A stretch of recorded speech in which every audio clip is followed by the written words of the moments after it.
I became a Christian, but my politics are still very left-wing. And I just,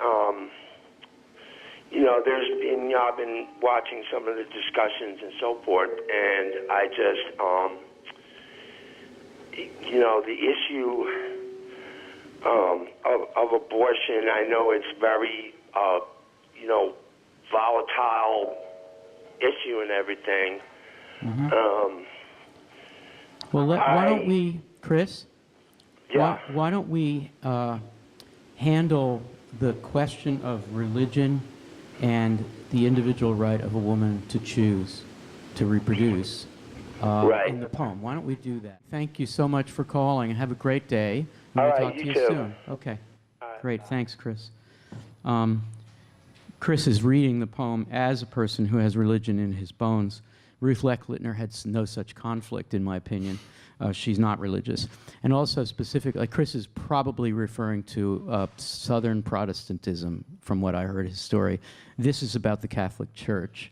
Mm-hmm. So the reading is a little askance from the assumptions Lechlitner's making, but still, the issue is big. So who wants to handle this? How about if we go from Lily to Jake? Just a couple of opening comments on the question of religion, in this case, institutional religion, and abortion rights. Lily? Yeah, so I have this is a topic that I think a lot about, and that's like an understatement, but just thinking about it makes me emotional. But so I think just start off the question, to maybe explicate how religion plays a role here. I think a first step would be the diction seems to come from, does come from biblical language or hymnal language. Things like close here thine eyes, and using O as one letter O to make an address. But the address is obviously to the state and not to God, and but it's to the church. Oh, state, not even the church. Yeah. Right. So they're being conflated, and it's pointing out an irony, not just an irony, but the worst kind of irony, saying God and church and the state are being fused into one in the one country where they're not supposed to, in the sense that the fact that abortion is illegal doesn't come from any interest in protecting women's rights. From a governmental state perspective, it comes from a moral directive from the Catholic Church, which is inappropriate in the United States. And it reminds me also of right now there's a bill that's making a lot of progress in a few states, like Ohio is one, I think Texas is one, and there's a few more that would require a funeral for aborted fetal tissue. And it kind of I thought about this poem again, reading an article about that, to force someone to go through a funeral, which is a religious right for many people, for something that may not be a religious issue for them, is, in my opinion, really messed up and really amoral. Thank you, Lily. Mm-hmm. You really made a great context for the discussion. I'm going to turn to Jake in a second. The current politics of close here thine eyes, O state. I take it that what that means is look the other way. Don't ask, don't tell for a woman seeking an abortion in the 30s when it's illegal.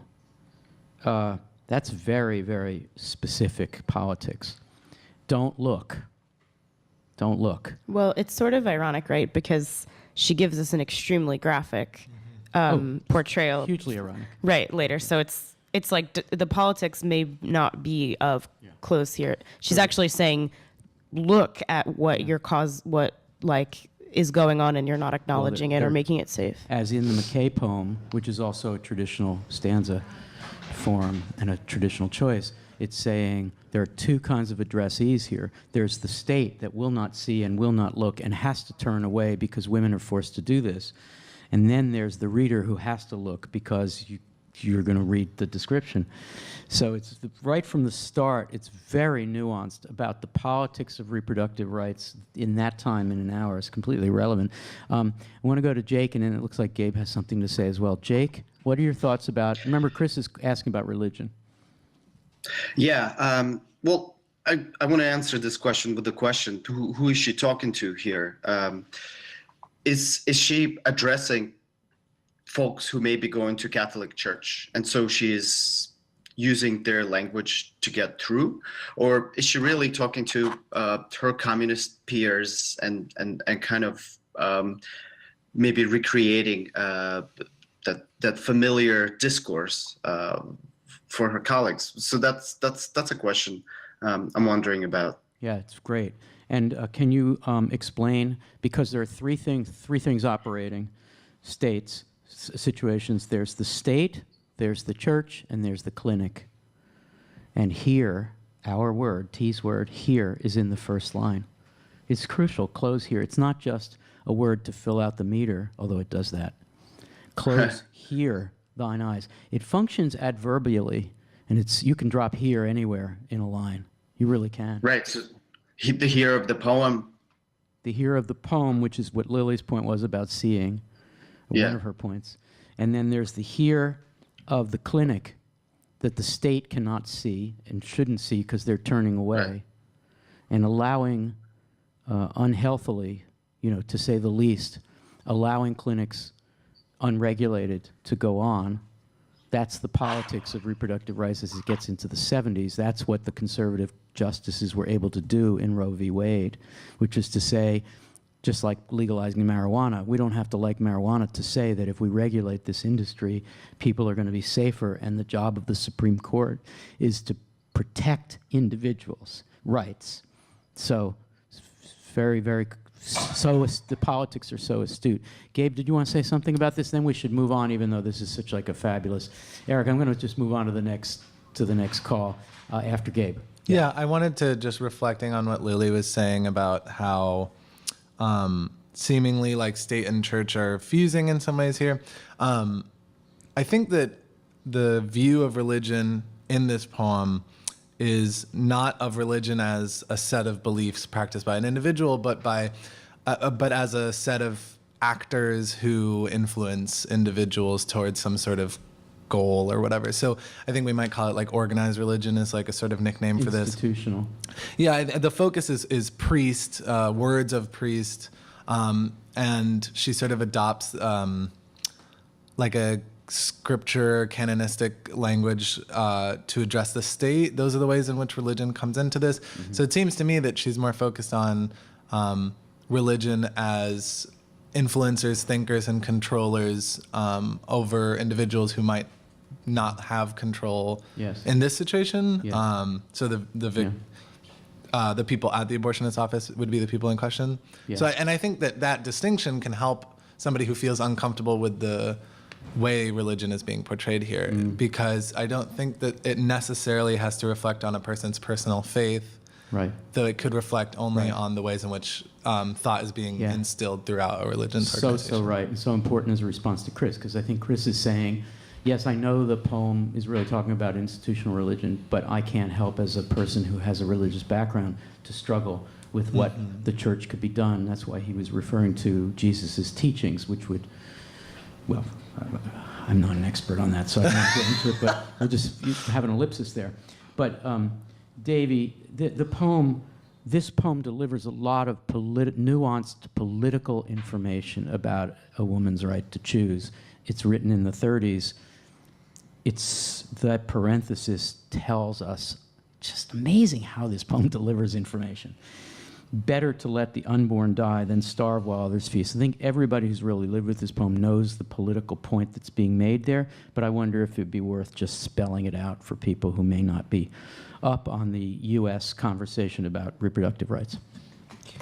Sure. I mean, one thing that I'm constantly thinking about with this poem is thinking about quality of life, thinking about the fact that this is 1936, this is a Depression-era poem, and thinking about all of the reasons that might be in the room for this kind of decision. The line that haunts me is to think about to think about the process of an abortion as a votive offering, for that, where like the unborn child becomes itself a religious figure, a part of a almost the abortion becomes a quasi religious procedure in and of itself. In those lines, thinking about what the pain of knowing that bringing a child into the world would make it impossible for that child to live and thrive and be fed, just very. So it's the pro-abortion rights, anti-pro-life argument. Mm-hmm. Spell it out, please. That's an argument, comes from the left in this conversation. What is it? That if you cannot give a child an equitable, healthy life, then you should have the option of not having a baby at all. Exactly, which becomes extreme in a time of depression, Great Depression. Yep. That's why, Gabe, lines for an abortionist office, the title is just so great, because lines refer to the lines of the poem. I've written these lines, presumably while either at the clinic to help people or standing in line myself. Mm-hmm. I actually know enough of the biography to know which it is, but I'll just leave that aside. So lines for an abortion, but there's also lines at the abortionist office, like there are lines for bread, and that's the point. This is a time where you have to stand in line in order to eat, and you have to stand in line in order to choose not to have to choose to feed your child. Then there's the others feast aspect. It's also making a class critique, because the idea is that the people who are in power are the ones who are making the legal decisions on this issue, Right. but the people who have very little power in the society are the ones who are suffering the consequences, which is still a huge part of the debate today. Why are all older white Republicans the ones who are blocking these male Republicans, these issues that are primarily affecting younger women of color in the country? In the state of Florida, I might say. So sorry. In the state of Florida, Anita Bryant passed the other day. I did not mourn her. She did? I didn't know she passed. Yeah. And I'm sorry to be so straightforwardly political, but Anita Bryant was the one who feasted on oranges. She was the sun-kissed orange promoter in the state of Florida, representing traditional womanhood, and really the beginning of what might be called, the new right, which basically would not, she would definitely say, you have no, we're in the interest of the child. We're telling you can't control your body, but at the same time, she's happy and satisfied with the feasting of her class. And this is really, really, really relevant. As Shannon Ratliff from Texas says, I have to say the political urgency of this poem is beyond pertinent now. What could be better than to be talking about a poem from the 30s by an unknown writer that today is getting us to have this urgent conversation? Sort of better, but sort of depressing. Right. Depressing that we're still dealing with it. Depressing that having Langston Hughes invited to the table is still completely the same unself-conscious agony of white privilege and invitation, and who gets invited to the table. What's the idiom? A seat at the table. A seat at the Seat table. at the table. I mean, I think that's operating there. Mm-hmm.